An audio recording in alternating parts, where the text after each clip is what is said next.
전체를 다 읽어보지는 않았습니다만은 우리 한국에 관련된 부분 제가 봤습니다. 그래서 미 국무부에서 인권 보고서를 이제 매년 발행을 하고 있는데 이것은 이제 언론 보도 또 그리고 NGO나 이런 시민 그 사회 단체에서 언급하는 내용들을 인용하는 방식으로 이렇게 취합 기술을 했습니다. 그래서 이런 각 사안에 대한 어떤 평가라든지 또 미국 측의 정책적 판단이 포함된 것은 아니라는 것이 국무부의 설명입니다.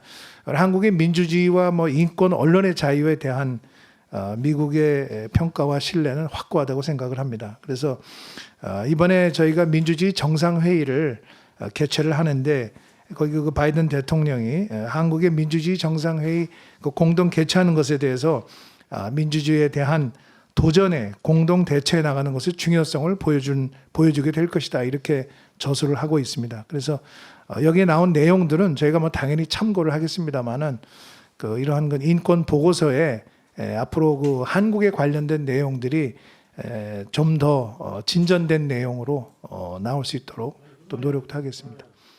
미국 국무부는 작년 한 해 한국의 인권 상황을 정리한 29장짜리 보고서에서 명예훼손죄 적용을 포함한 표현의 자유 제한, 정부의 부패, 젠더 폭력 조사 부재, 군의 동성애 처벌 등을 주요 인권 문제로 꼽았습니다. 표현의 자유 부분에서는 폭력과 괴롭힘의 사례로 윤석열 대통령의 뉴욕 방문 당시 불거진 MBC의 비속어 논란 보도를 들었습니다.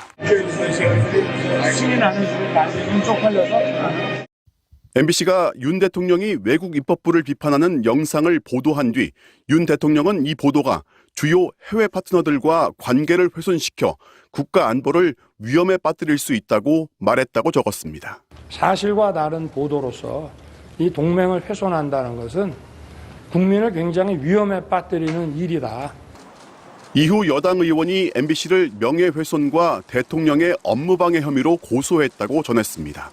또 외교정책 문제에 대한 반복적인 왜곡 편파 보도를 이유로 대통령실이 MBC의 대통령 순방 전용기 탑승을 금지했고 8개 언론단체는 헌법이 보장한 언론의 자유에 대한 명백한 도전이라고 규탄했다는 내용도 담았습니다.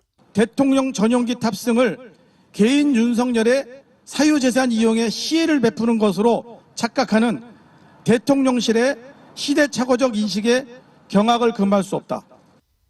이어 명예훼손죄를 적용해 표현의 자유를 제한한 사례에서는 유시민 전 장관이 한동훈 법무장관의 명예를 훼손한 혐의로 벌금형을 선고받은 사례, 대통령 부인 김건희 여사에 대한 의혹을 보도한 열린공감TV를 압수수색한 사례도 소개했습니다.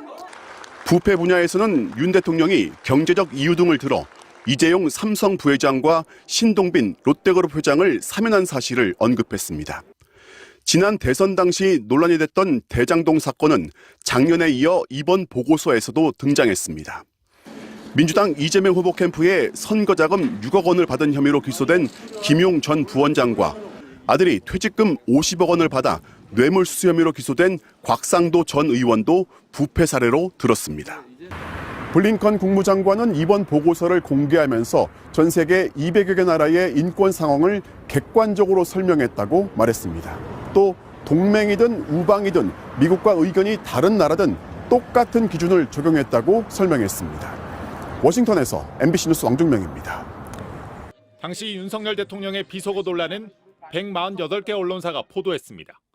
인권 논란이 이렇게 장기화된 일인지 무관 평가가 하신 적 없나요?